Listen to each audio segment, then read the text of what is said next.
दोस्तों अमेरिकी नेवी के पास करीबन 11 सुपर कैरियर है, पर उसके जवाब में रशिया के पास है केवल मात्र एक ही एयरक्राफ्ट कैरियर। पर दोस्तों एक एयरक्राफ्ट कैरियर होने के बावजूद रशिया यूक्रेन के लड़ाई के इस एक साल के अंदर इस एयरक्राफ्ट कैरियर को ना कहीं पे देखा गया और ना ही किसी खबर में इस एयरक्राफ्ट कैरियर का कोई जिक्र आया। तो दोस्तों सवाल ये बनता है कि रशिया के पास एयरक्राफ्ट कैरियर होने के बावजूद रशिया ने इस लड़ाई में इसका इस्तेमाल क्यों नहीं किया? क्यों समुद्री रास्ते से यूक्रेन तक आने वाले हेल्प को रशिया के द्वारा अपने एयरक्राफ्ट कैरियर के द्वारा ब्लॉक नहीं किया गया? पर दोस्तों चाहे कारण जो भी हो, लड़ाई के एक साल के बाद रशिया के ये 16 एयरक्राफ्ट कैरियर एक बार फिर से खबर में है और रशिया की तरफ से इसे लड़ाई में इस्तेमाल करने का तैयारी शुरू कर दिया गया है। दोस्तों बात यह है कि खबर असल में है क्या? असल में रशिया के ये जो 16 एयरक्राफ्ट कैरियर एडमिरल कुज्नेत्सोव है, ये बीते कुछ सालों से रिफिट से गुजर रहा है। मतलब इस एयरक्राफ्ट कैरियर का मेंटेनेंस चल रहा है और दोस्तों ये जो मेंटेनेंस है ये लगातार लंबा खींचते जा रहा है, क्योंकि लगातार कुछ ना कुछ कारणों की वजह से मेंटेनेंस में मुश्किलें आ रहा है। पर 21 फरवरी 2023 के दिन ये एयरक्राफ्ट कैरियर जिस डॉकयार्ड में मतलब रशिया के आर्कटिक कोस्ट में स्थित मुर्मांस्क के एसआरजे डॉकयार्ड से अचानक गायब हो गया। अब दोस्तों ये एयरक्राफ्ट कैरियर यहाँ से गायब होने के कुछ घंटे के बाद रशिया के स्टेट ओन्ड मीडिया के तरफ से टेलीग्राम में कुछ फोटो को जारी करते हुए ये दिखाया गया कि ये जो एयरक्राफ्ट कैरियर है इसे टग बोट के द्वारा खींच के एक जगह से दूसरे जगह ले जाया जा रहा है। और डॉकयार्ड के द्वारा दिया गया बयान के मुताबिक ड्राई डॉक में इस एयरक्राफ्ट कैरियर को लेकर जो काम चल रहा था वो समाप्त हो चुका है और इसी कारण ही एयरक्राफ्ट कैरियर को यहाँ से ले जाया गया है। अब दूसरा सवाल ये है कि इस एयरक्राफ्ट कैरियर को हुआ क्या था? दोस्तों 1991 में सर्विस में लाया गया ये जो एयरक्राफ्ट कैरियर एडमिरल कुज्नेत्सोव है, इसका उम्र करीब करीब 30 साल हो चुका है। और दोस्तों इस एयरक्राफ्ट कैरियर को आखिरी बार किसी बड़े डिप्लॉयमेंट में साल 2016 में देखा गया था, जब रशिया के द्वारा सीरिया के लड़ाई में अपने एयर पावर और नेवल पावर का इस्तेमाल किया जा रहा था। और साल 2018 के बाद से इस एयरक्राफ्ट कैरियर को कभी भी पानी में तैरते हुए नहीं देखा गया। रिपोर्ट के मुताबिक साल 2018 से ही इस एयरक्राफ्ट कैरियर के मेंटेनेंस के काम को रशिया के तरफ से अंजाम दिया जा रहा है। और बेसिकली इस एयरक्राफ्ट कैरियर के जो मेंटेनेंस है ये असल में एक मेजर ओवरहॉलिंग है, जिसके अंतर्गत रशिया इस एयरक्राफ्ट कैरियर को कम से कम और 25 साल तक लाइफ को एक्सटेंड करना चाहता है। मतलब इसके बाद ये जो एयरक्राफ्ट कैरियर है ये साल 2050 के आसपास तक इस्तेमाल हो सकेगा। दोस्तों मेजर रिफिट या फिर कहे तो मेजर मेंटेनेंस के दरमियान एयरक्राफ्ट कैरियर के बड़े बड़े हिस्से को बदल दिया जाता है। इवन इसके हथियारों से शुरू करके इसमें इस्तेमाल होने वाले इंजन के भी कई सारे पार्ट्स को बदल दिया जाता है और एयरक्राफ्ट कैरियर के डेक को भी मजबूत किया जाता है और लिफ्ट्स वगैरह को भी मॉडिफाई कर लिया जाता है। और दोस्तों ये जो प्रोसेस है ये एक बहुत लंबा प्रोसेस है, लेकिन इस प्रोसेस के लिए इतना लंबा समय नहीं लगना चाहिए था कि 5 साल गुजरने के बावजूद भी ये एयरक्राफ्ट कैरियर पानी में ना उतरे। असल में साल 2020 या 21 तक इस एयरक्राफ्ट कैरियर को अपने रिफिट के काम को अंजाम दे के फिर से बेड़े में वापस आ जाना चाहिए था। पर इस दरमियान कई सारे ऐसे घटनाएं घटा जिसके कारण ये जो एयरक्राफ्ट कैरियर है इसके मेंटेनेंस भी डिले हुआ और अब तक ये एयरक्राफ्ट कैरियर बेड़े में वापस नहीं आ सका। अब दोस्तों इस एयरक्राफ्ट कैरियर के रिपेयर के दरमियान घटे अगर एक्सीडेंट को देखा जाए तो रिपेयर का काम शुरू होने के कुछ ही दिनों के बाद मतलब 2018 में ही एक बहुत बड़ा हादसा हुआ था और ये हादसा था डॉकयार्ड के एक क्रेन के गिर जाना। रिपोर्ट के मुताबिक ये क्रेन जब एयरक्राफ्ट कैरियर के ऊपर गिरा तो एयरक्राफ्ट कैरियर के जो फ्लाइट डेक है उसके ऊपर 200 स्क्वायर फीट के एक बहुत बड़ा गड्ढा हो गया और इसे रिपेयर करने के लिए भी रशिया को एक बहुत बड़ा खर्चा करना पड़ा और एक तरीके से इसके कारण भी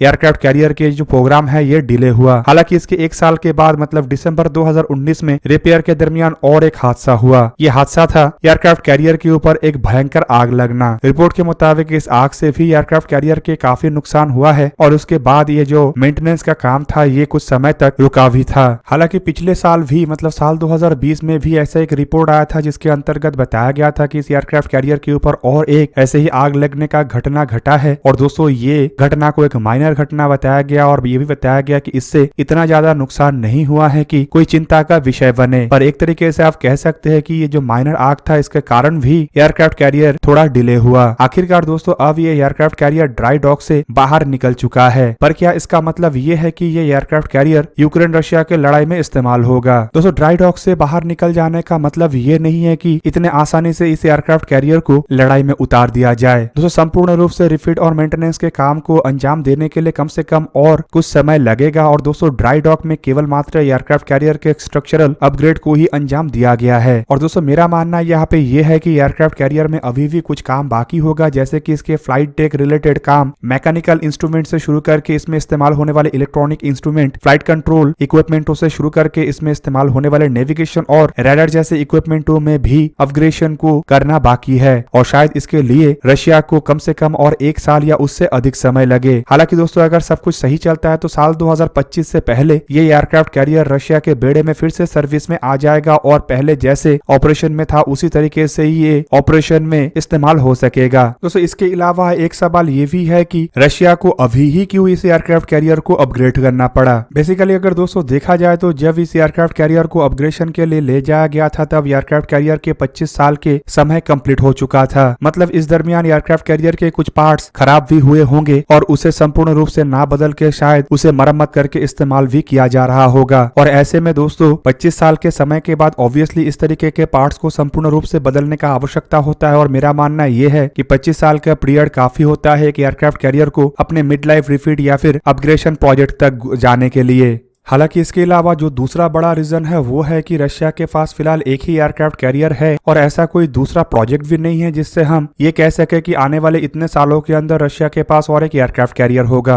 मतलब रशिया को ये एयरक्राफ्ट कैरियर अब लंबे समय तक इस्तेमाल करना एक तरीके से रशिया के लिए मजबूरी बन चुका है। और ऐसे में अगर दोस्तों इस एयरक्राफ्ट कैरियर के लाइफ को एक्सटेंड नहीं किया जाता, मतलब इसके रिपेयर के काम को शुरू नहीं किया जाता, तो शायद आने वाले 4 से 5 साल के बाद और इस एयरक्राफ्ट कैरियर को इस्तेमाल करना सेफ नहीं रहता। बेसिकली रशिया अपने एयर बेड़े में एयरक्राफ्ट कैरियर को और 25 साल तक रखना चाहता है और दोस्तों मेरा मानना यह है कि इस दरमियान शायद रशिया कुछ अन्य एयरक्राफ्ट कैरियरों को निर्माण करे। हालांकि देखा जाए तो बीते 25 सालों में रशिया की तरफ से कई सारे एयरक्राफ्ट कैरियर के प्रोजेक्टों को लॉन्च किया गया और उसके डिजाइन फेज के बाद ही उसे एबंडन कर दिया गया। अब दोस्तों रशिया के इस एयरक्राफ्ट कैरियर को लेकर जो सबसे आखिरी सवाल है वो है कितना ताकतवर है ये एयरक्राफ्ट कैरियर। दोस्तों रशियन एयरक्राफ्ट कैरियर एडमिरल कुज्नेत्सोव को अगर देखा जाए तो ये कोई सुपर कैरियर या फिर न्यूक्लियर पावर एयरक्राफ्ट कैरियर तो नहीं है, लेकिन काफी ताकतवर एयरक्राफ्ट कैरियर है। कुज्नेत्सोव क्लास के बेस पे ऐसे टोटल 3 एयरक्राफ्ट कैरियरों को निर्माण करना शुरू किया गया था, लेकिन एक को ही संपूर्ण करना संभव हो पाया, जबकि दूसरे आधा अधूरा अवस्था में चाइना को बेचा गया, जो चाइना के बेड़े में आज लियोनिंग एयरक्राफ्ट कैरियर के नाम से जाना जाता है। दोस्तों ये एयरक्राफ्ट कैरियर असल में स्टैंडर्ड 53,000 टन वजन का है, जबकि फुल्ली लोड के साथ ये 58,600 टन वजन का होता है। 305 मीटर लंबा और करीब करीब 72 मीटर चौड़ा ये एयरक्राफ्ट कैरियर